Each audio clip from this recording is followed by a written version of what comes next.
खबर KR मंगलम university द्वारा प्रस्तुत की गई है। क्या आपने कभी सोचा है कि दुनिया की सबसे एडवांस और अमीर अर्थव्यवस्थाओं में से यानी कि जापान अचानक भारत के पीछे क्यों दीवाना हो गया?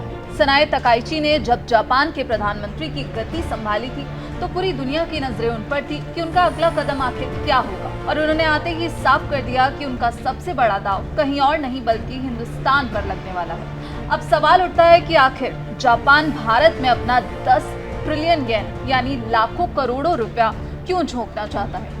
चीन से तो उसका 36 का आंकड़ा समझ में आता है, लेकिन इस बार भारत ने चीन के साथ साथ वियतनाम, थाईलैंड और पूरे आसियान देशों को भी पीछे छोड़ दिया है।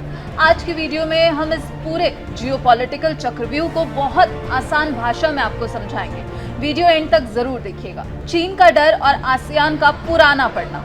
पिछले 30 सालों से जापानी कंपनियों का एक ही मंत्र था, चीन जाओ, फैक्ट्री लगाओ और सस्ता माल बनाकर पूरी दुनिया में बेचो। लेकिन पिछले कुछ समय में चीन के तानाशाह रवैये और अमेरिका के साथ चल रहे ट्रेड वॉर ने जापान के होश उड़ा दिए। जापानी सरकारी संस्था जेट्रो का ताजा डेटा ये कहता है कि चीन और मेक्सिको से जो जापानी कंपनियां अमेरिका माल भेजती थी, उनमें से आधी टैक्स और पाबंदियों की वजह से भारी नुकसान झेल रही है। अब आप ये कहेंगे कि आखिर चीन से भागकर जापान, वियतनाम, थाईलैंड या इंडोनेशिया भी तो जा सकता था। गए भी थे, लेकिन वहां जापानी कंपनियों को 2 बड़ी बीमारियां मिली। पहली, वियतनाम जैसे देशों में जापानी कंपनियों की सीधी टक्कर वहां पैर पसार चुकी चीनी कंपनियों से होने लगी, जिससे वहां जो स्किल, टैलेंट और लेबर की भारी कमी हो गई। दूसरी, इन छोटे देशों का घरेलू बाजार इतना बड़ा नहीं है कि वो जापान के लाखों करोड़ों रुपए के निवेश को लंबे समय तक संभाल सके। यहीं पर भारत ने अपनी कूटनीति और विशाल बाजार से सबको मात दे दी। अब बिजनेस की भाषा की बात करें तो एक शब्द होता है, ग्रोथ अल्फा। इसका सीधा सीधा मतलब होता है कि जब पूरी दुनिया सुस्त पड़ रही हो, तब कोई एक देश अकेले शेर की तरह दहाड़ रहा। इस समय पूरी दुनिया की तरक्की की रफ्तार सुस्त है और खुद जापान बहुत धीमी रफ्तार पर रेंगता हुआ नजर आ रहा है। लेकिन भारत इकलौता ऐसा बड़ा देश है जिसकी जीडीपी ग्रोथ बाकी सभी देशों की तुलना में सबसे बेहतरीन बनी हुई है। जापान के बड़े बड़े अधिकारियों को अब ये समझ आ गया है कि भारत अब सिर्फ भविष्य की उम्मीद नहीं है, बल्कि तुरंत मुनाफा देने वाला देश बन चुका है। पूरी दुनिया में जापानी कंपनियों का औसत मुनाफा 66.5% है, लेकिन भारत और उसके आसपास आते ही उनका मुनाफा 70% को पार कर जाता है। और यही वजह है कि जेट्रो के सर्वे के मुताबिक भारत में बैठी 80% से ज्यादा जापानी कंपनियां अपने बिजनेस का विस्तार करने जा रही हैं। वो 3 सेक्टर्स जहां पैसा बरस रहा है। अब आपके मन में ये सवाल होगा कि क्या भारत सरकार सिर्फ हाथ पर हाथ धरे बैठी थी? बिल्कुल नहीं। भारत ने जापानी कंपनियों के लिए एक ऐसा सिस्टम तैयार किया है जहां कदम रखते ही मुनाफा तय है।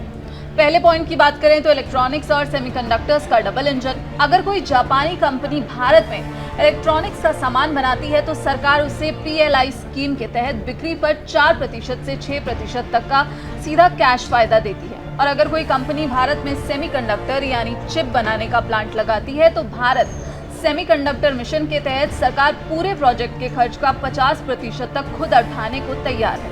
और यही वजह है कि टोक्यो इलेक्ट्रॉन ने टाटा के साथ और रेनेसास ने CG पावर के साथ हाथ मिलाया है। इलेक्ट्रिक गाड़ियां, सुजुकी जैसी दिग्गज कंपनी ने अकेले गुजरात में $1.2 बिलियन झोंक दिए। आखिर क्यों? क्योंकि भारत सरकार ने EV पर टैक्स सिर्फ 5% रखा है, जिससे भारत जापानी कारों के लिए एक बहुत बड़ा बेस बन रहा है। जापानी टाउनशिप, इन इलाकों में रेडी टू मूव यानी कि तुरंत काम शुरू करने योग्य जो बुनियादी ढांचे हैं, तैयार कारखाने और पूरी तरह से विकसित भूमि उपलब्ध होती है ताकि कंपनियां बिना समय गंवाए अपना उत्पादन शुरू कर सकें।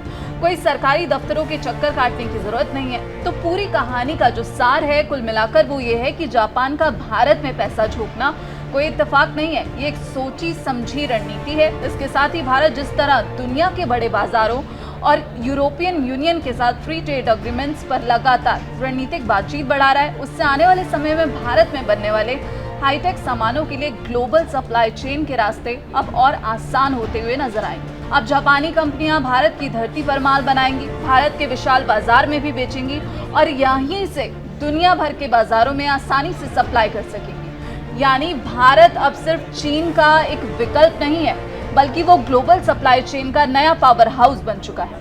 आपको क्या लगता है, क्या भारत और जापान की ये जुगलबंदी आने वाले वक्त में चीन की आर्थिक कमर पूरी तरह तोड़ पाएगी? अपनी राय कमेंट में जरूर बताइएगा और ऐसी ही तमाम देश और दुनिया की खबरों के लिए आप देखते रहिए दैनिक जागरण। नमस्कार।